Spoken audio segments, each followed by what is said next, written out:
So just left the house and I'm on the way to kind of interview and talk to the property,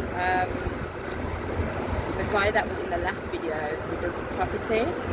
I'm going to meet with him so he can kind of give me all the information that I need in regards to purchasing land and all that stuff, so you know we can do things properly. A lot of you guys have contacted me saying that you're interested, so I want to be able to give you guys the best service, the best knowledge, and so no one ends up kind of, you know. See, I'm on the way there now, and yeah, it's so hot. It's not even hot, it's humid. It's very, very humid. It's really, well, it's hot. Humidity is still hot, isn't it? But yeah, so how have you guys been?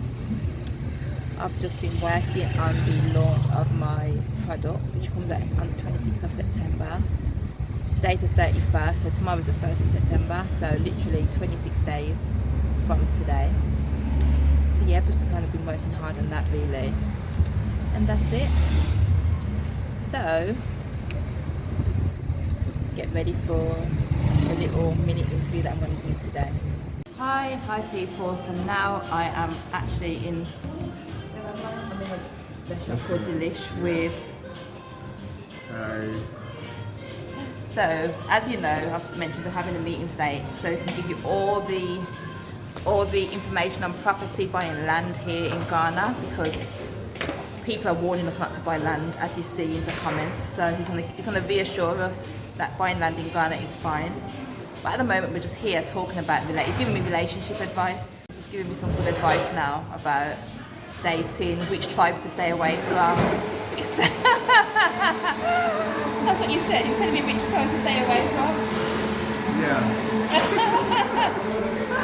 So yeah, but once we start our little meeting in regards to land, I'll hit you back up. But I'm get back to getting my relationship advice when it's needed. I need to get married now. It's hitting me on the joke. So I need this advice. So the food has come, and mine is assorted rice. It's massive, and tilapia, and it's got the same. But to be honest, I'm kind of happy, because that means I can take this home and eat it for the rest of the day. All that food. And I'm on a diet. I'm trying to lose weight here, not gain. It looks tasty, so I'm going to get this. Is pineapple and ginger. So yeah, I'm going to get tucked in now.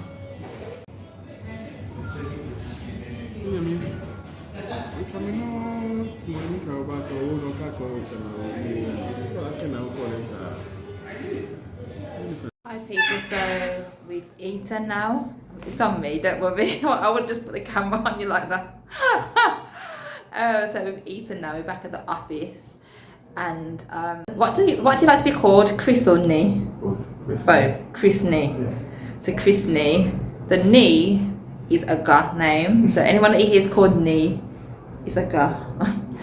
But yeah, so he's going to give us, basically he's going to talk us through the land buying process, because on Friday when I went to the networking event, and he said something like this, there's 3 checks you should do, and then also you should even check the courts, and I was like, I didn't know all this.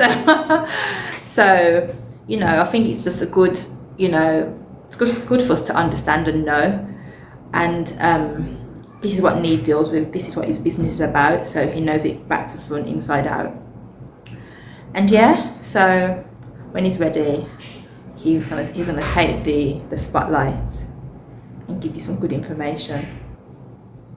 Okay, so Chris Nee is now introduce himself. I've already told you his name. So hey guys, I'm sure those who are online know me as Chris Nee. I'm the CEO and founder of CBC Properties Limited.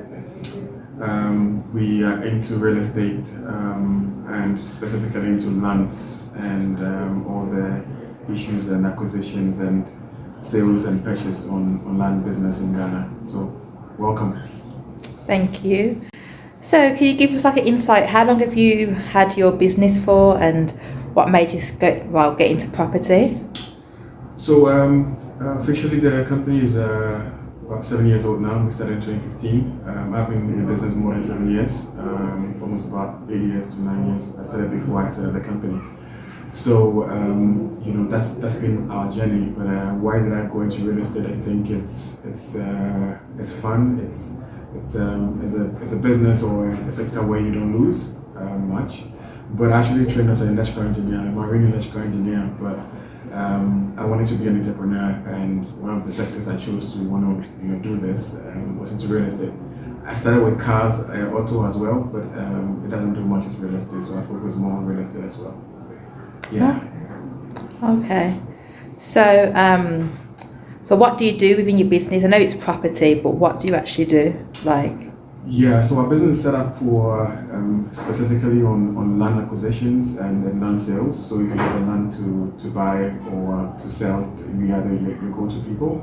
And then if you have to do title, anything on lands in Ghana, we do that as well. So if we do valuations as well, and we've actually started with construction also. So we do the value chain of real estate, but mostly specifically on lands and its acquisitions and sales.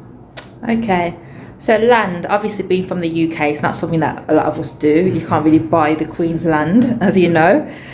Obviously people do buy land, but it's not the same and it's very expensive. Right. But in Africa, in the Caribbean, buying land is just part, most families own land. My dad's dad owned land in Jamaica and he's passed it down to my dad and stuff like that. And same here, in Ghana, most family have lands, or the chief own lands and stuff like that. So there's a lot of people that have contacted me saying they want to buy land, but it seems like such a nerve-wracking thing. I went out a couple of weeks ago looking at land with different agents, and it's just it was so overwhelming, and knowing who's been honest, who's not, what's the actual official process. Because some people say, oh, you just got to, get the site plan, go to Lands Commission, do a search, go back, and you start exchanging money and stuff, and then they find out that the land's, owned by 10 people and all that mad stuff. So can you kind of talk us through the process? Right. So the process is not as difficult and cumbersome as people make it look like. But one important thing I always say to this is that if you're buying property, whether it's land or a house or whichever, you should have a legal person to help you do that, or get someone to guide you through the process. What we do is, doing or helping people in that regard. We are not just agents and brokers; we are developers as well. So that's the value chain, and we always advise people when I get a chance to talk to people, I advise them on some of the things you should look out for, in buying land. So I remember, on during the program, I was telling about some of the pitfalls people have to look out for, and red flags people have to look out for.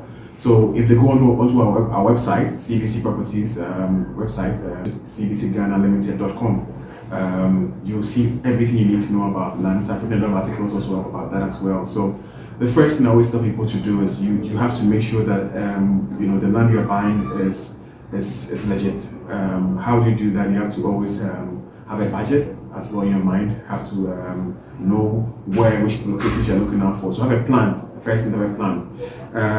If you decide on that, then like you did, you go for site visits, site viewing, and make sure you see the land with your eyes, because people buy lands and they don't know where the land is, and they think you bought something until they realize the land you bought is not actually even doesn't even exist. Right. So that's one thing. And then we pride ourselves with our logo. Our motto being that right location for the right price. So if you know where you're buying, you do a bit of background checks as well to see what the price ranges are.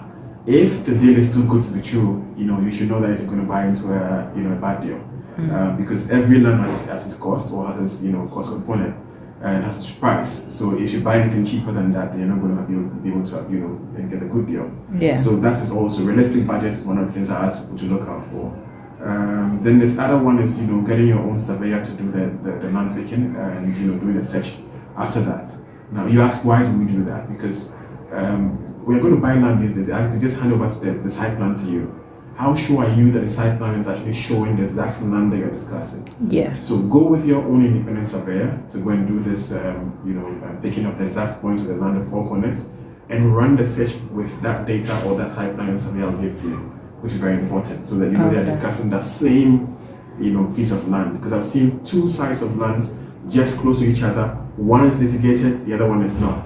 So anytime you're going to get a site plan, they give you the one that has not any issues. And then when you go and run the search, wow. yes, you realize, oh, there are no issues out of that. But it's not that one is. Yes, then that's the other one is, which is the one that's given to you. So we try and help people to understand that. The other one is, getting to conduct the searches at the Land Commission. So the Land Commission has three departments: the PVLMD, the Survey and Mapping Division, and then the Land Title Division, or Land Title Registry. Yeah. So these three places run the searches in all these three locations, or these three departments, because it gives you the genealogy or the background of the land. The Land Commission tells you which family owns it, which stone owns it. The survey tells you who has plotted his interest on the land. The title tells you who owns title on that land at that time. And it's difficult to try to get someone's title without a court order. So if you're buying a title land and doesn't belong to the owner you're buying it from, there's no way you can get a title, by yourself. Because the title holder should be the one giving you the title. So what's the difference between so you said there's a title and then there's the Survey and Mapping Division, no, and then there's Land Commission. So the Land Commission is? The Land Commission is the first department that is representing all the interest for families and government land and stool lands. So you have to know whether it falls to the government's land. You have to know if it's a stool land, what stool is actually claiming the ownership of that. If it's a family land, what family owns that land. That's where you get those details. So then what's the title then? What's the difference? Titles registry tells people, only one person or one entity can own a title to a land at a particular time. You can have a lot of people. In fact, the PNDC law came to repeal all the old existing laws. So land title was set up specifically to give title to only one person at a time. So when you buy land, there's always going to be somebody who's the title. Yes. So you sit on top of that. Yes. And then is that where it comes in that after 99 years you have to go back to? Is it? So it's a bit complicated with that. So if I have land title on my land now, it means that if my title is due or my tenure is due, I have to revert to the family that gave me the land or the land initially, or sold the land to whoever sold to me initially. So that's how I'll trace the genealogy to Lands Commission to tell me what stool, what government, or what family owns that land. And now Land Commission pays dividends or pays money to the families as tax for the land use that you pay tax on your land, so that they also pay tax to the family. So at that time they are actually letting you know that if your tenure is up, go back to your family and then meet the next generation or the current generation of the landowners, and then they can now renew your lease for you. Oh, so the family renews your lease. Yes. Okay. Yeah. Okay, I'm getting there. So it's good to do all these searches just to be able to understand. Sometimes the land doesn't have a land title yet, which is fine. But we want to know, you see free land, a land title. Survey, somebody may have plotted the interest there. Or Land Commission, there's something also there as well. So then you would be able to know if the person giving you the land has his name there as the owner. If not, you're not buying the right land. You're not buying the right land. So how much does that cost? So that now Land Commission has been very decentralized. It's been digitized even now. They have a service unit, or a unit what they call CSAU, Client Service Unit, where you go and just hand it over. Depending on the size of the land, there's a price component to it, but you shouldn't pay more than 100 cedis to run a search. Per department? Per department. So that would be 300 cedi? Yes, so it shouldn't be more than $25, or more. Okay. Like that, yes. And that would be based on the size? On the size. The bigger the land, the more you pay. Say if it was an acre? Yes. You pay more? So for an acre, you're doing like 200 or 300 cedis. Oh. And it also depends on the location as well. So. Because I was told by the surveyor that I was talking to that he says to me for 3 plots it costs 300 cedis, and any bigger than that it goes up. So it's more like printing. The more you print, the less the price rather. So it doesn't mean that it's a multiplying effect. So it's if you're going to pay 100 cedis for 1 plot, it doesn't mean you have to pay 400 cedis because it's 4 plots for an acre. No. Oh. It becomes lesser of that value.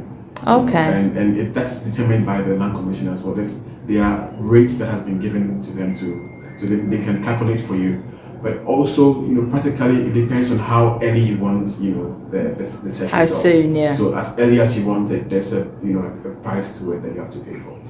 Okay. So then, once that checks have gone through and they've come back fine.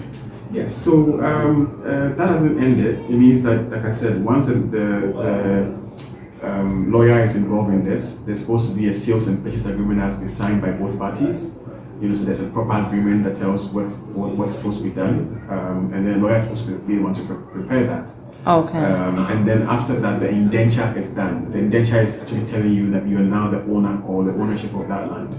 So that is most important for the lawyer to be able to do that. And then the other two last option is that after everything is done, don't just leave the land there, go onto the site, and then try and do something to see if there's any issue on the land, you will know as well. Sometimes I try to advise people to do that while they are doing the searches and all of that. So you don't have to wait to the end of the period before you start checking for litigants. Okay. You can do that to see if anybody has other interest. Once you're on the side doing something, people come. Yeah. So you'll be able to also get You're that better. as well. Yeah. The last part is that when you are done with the process, you should be able to finish with your land title. Once you have the indenture from the person who you dealt with, people leave it as that. That they bought land, they have the indenture, and that's it. That's not the end of it. It means that go through the process and get your land title. If not, you are prone to litigation. Anybody at all can get a title on your land, and now it will end up in court. And that's So even though you've signed it over, yeah, you still got to do that. it's like you bought a car, you have to go and register it into Register it into your name. Yes, yes. Oh, So I get you. That's how it's supposed to be. Okay, so that it doesn't sound as complicated as I thought it. It's not. It's not that complicated. It's not that complicated. The only red flags, apart from all these processes, I have red flags I tell people to look out for. So if you're not getting proper documentation or getting the right around the land or the purchase, it's a red flag. What document should you have? So usually, what should it give you? The person's supposed to have his own site plan. He's supposed to show you at least a search result that shows that he owns the land. Yeah. And you are able to do yours to cross check to be sure if it's that. So that's and then if another thing is if the property owner cannot be assessed or the person that you're trying to, sometimes you're buying through an agent or a company. If the main title holder or the person who is supposed to be the owner cannot be assessed or cannot be seen, it's a red flag. Because I have issues where somebody have sold somebody else's land they didn't know about. So wow. So if you cannot assess the owner, then it means it's not a deal you're supposed to go through. Basically, they've got hold of the owner's documents and sold their property. Yes. And it's ended up in court. So wow. That's a huge. This is a land in airports, and it runs in millions of dollars. So wow. You should expect a lot of litigation around this. And it's like, is it deeds? It's like what is it? The deed of? The deed is the indenture. So the indenture you have, that's supposed to be a deed. It's a deed of indenture or a document that is handed over to you as the ownership of the land, and that's why it's supposed to go through the process to get a land title on that deed that you have. Okay. Yeah. So when do you hand over the money? At what point of the process do you pay? Do you pay half first, or do you pay a deposit? So usually it's the two parties that have to agree, but I have advice for a staggered process where you stagger either 20, 30, 50 or whichever, but both parties have to sit down. That's why if both parties have lawyers, the lawyers would agree on what is comfortable for. Okay. For us as a company, we do 50% deposit. Yeah. When the document is done, we do that 50% because we've also lost out on people. We finish their indenture for them, they're not coming for their land because they pay a 10% deposit or something, very, very small. And we don't want that. We want people who are really, really serious. So it's depending on the two sides, the buyer and the seller, to see what works, for them. The other red flag I always say is, like I mentioned one, if it's too good to be true, it's not good there. Yeah. Don't look at it. And then don't pay cash. You should always have, a payment medium. You're paying to the bank or a check, and there's evidence, to prove that you've done payment, and there's receipt also attached to it, so that you can say, oh, at least I paid and got my receipt. If it ends up in court, at least like we all say in legal terms, the consideration you have done, and they're supposed to look out. The court is looking out for some of these evidence of proof of payment. Yeah. Even I've done some things and people's like, oh, I want cash. I'm like, no, I'm not paying you by cash because there's no proof or evidence that I've paid you now. Right. So if anything's to happen or I don't receive the goods, then what do I do? Right. Yeah. So that's a very very serious thing to look out for. Yeah. If the person is insisting on cash, that's even some. It tells you that that's just already, yeah. Okay. So like, at the moment, where would you say are the best places to buy? Not best places, but obviously, sorry, there's residential and there's farmland, and there's is it mixed use land? And commercial lands.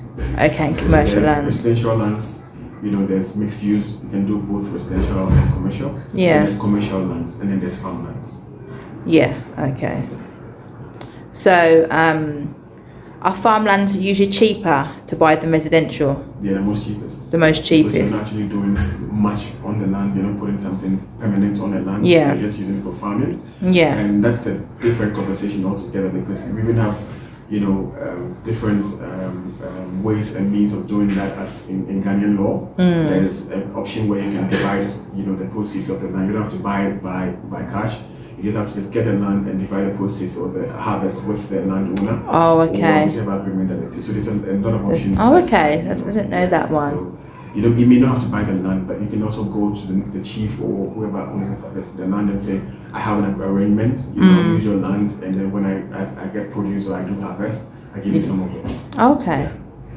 So what about mixed use land? How do you know if land is mixed use? Good question. So usually the authority or the building inspectorate authority or the municipal assembly, as we call them here, are the people that tell us what land is zoned for what. Yeah. Okay, so there are lands that are zoned only for commercial use. There are lands that are zoned for only residential use. And there are lands that are zoned for mixed use. So mixed use has to do with maybe you're building a warehouse. A warehouse is not really like a residential place, nor is it like a commercial thing where you're doing like a factory or whatever. So it's in between, and that is what we leave it as a mixed use kind of land. And then there are some lands also where the frontage becomes commercial and the back becomes residential, where it means that you are facing a very high road or a busy road or highway, and then the front is a commercialized land and the back of it is residential. So that's like a mixed use land. Yeah. Right there. Yeah. So what about land where, so say like you have farmland, and say some people would have like farmhouses, so they're living on the land but they're also producing. What land would you buy for that? Because in English countryside you'll have farmhouses, so people have farms but they have a farmhouse where they live. Right. And here it's difficult to see someone doing it on a farmhouse and doing proper residential stuff on a farmhouse or farmland owned.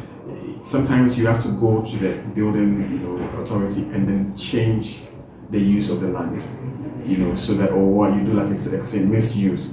But further away, lands in residential areas like East Legon or Cantonment, you can farm on it. Oh, not like this. Say like what the land I was looking at in Pokram. Right. So there was one house. It was on, I think it was farmland, but I think the person was doing. They're farming, but they also live on there, so it's like yeah. So that's allowed. Yeah. The municipal assembly will give you permits for that anyway. But then, like I said, it's not going to be entirely, either zoned for residential use or commercial use or mixed use, because at that time it registered as a farmland. Yeah.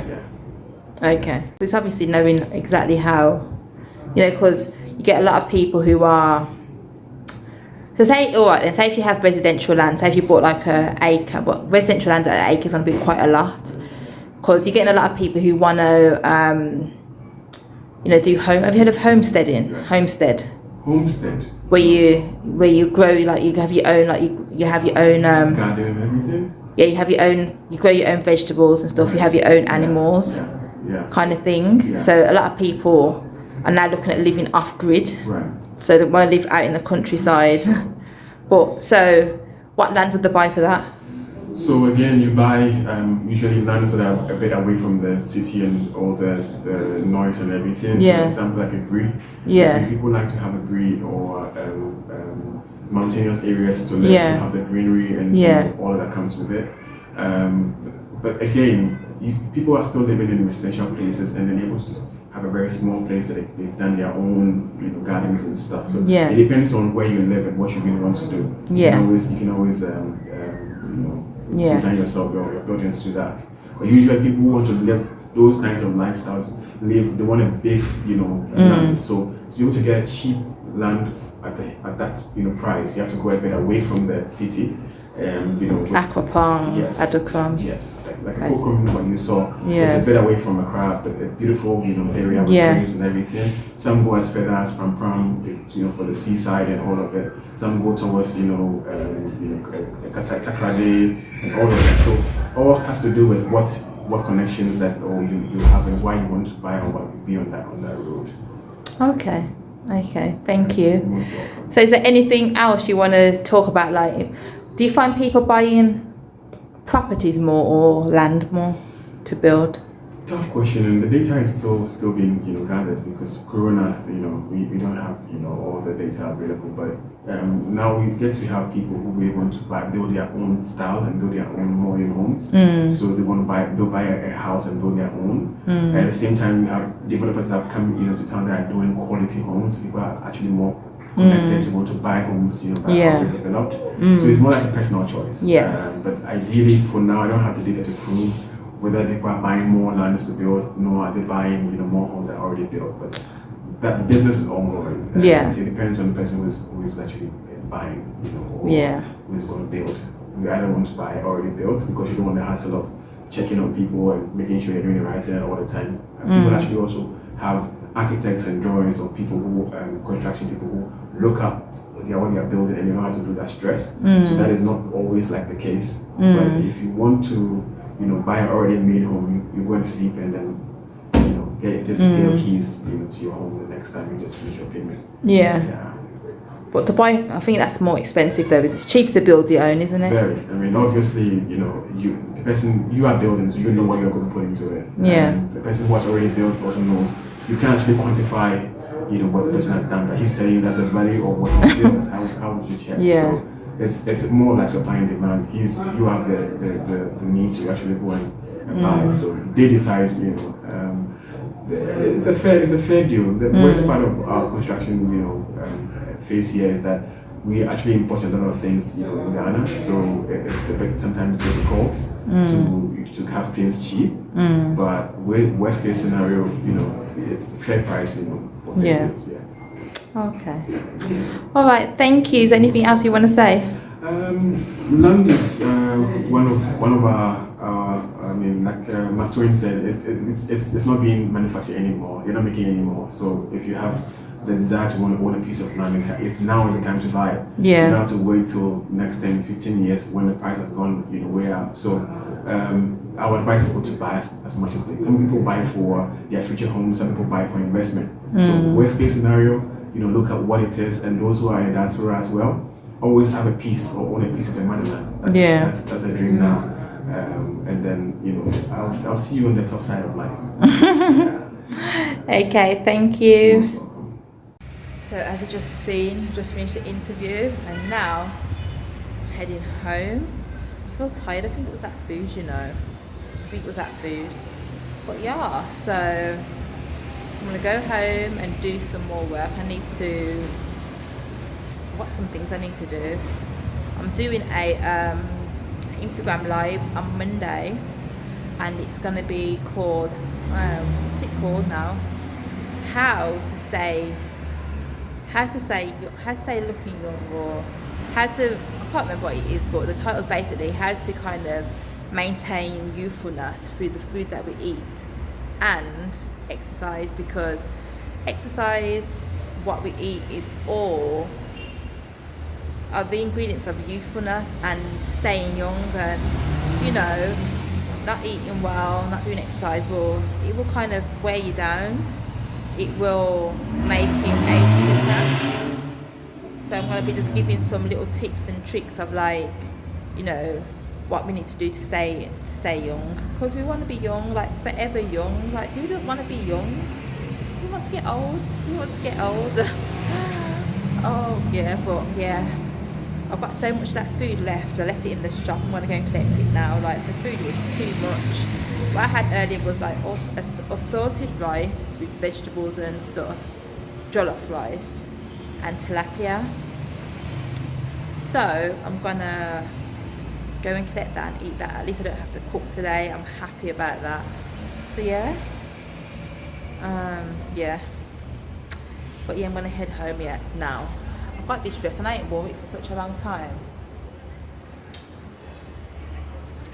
But yeah, let me know what you thought of the interview, and let me know if the information that was given was, like, you know, useful. Did you find it useful? Because I did. My aim, I want to buy land this year. I want to buy land this year. By the end of the year, I want to buy some land. Definitely.